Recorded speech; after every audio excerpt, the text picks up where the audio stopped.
Hi guys, welcome to my vlog.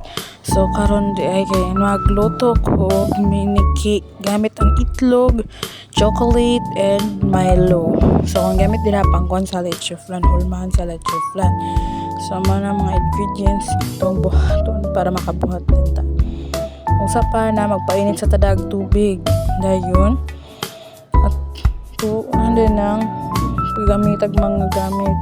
Dayon magpa-melt din ta sa atong chocolate para may pa na chocolate o mga na itong na-melt nga chocolate. Then i-mix na to nagi, butang na to ang Milo o itlog. Then ibutangan po na ko na siya o kanday kanang brown sugar gamay para lami-lami po siya, dili po siya lain luod kayo na siya gi mix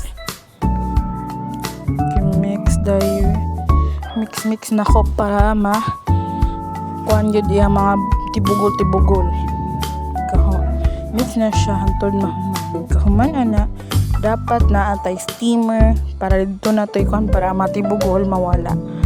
So ibutang na to na siya sa steamer, hinahinayon lang nato na siya og butang kay basig mga yabo na kay basig mga tulo kay dako pa kitong steamer na.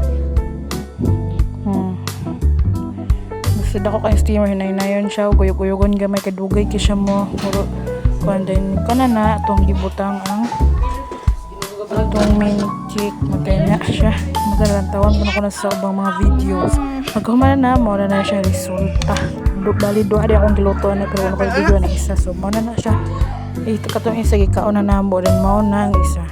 So thank you for watching.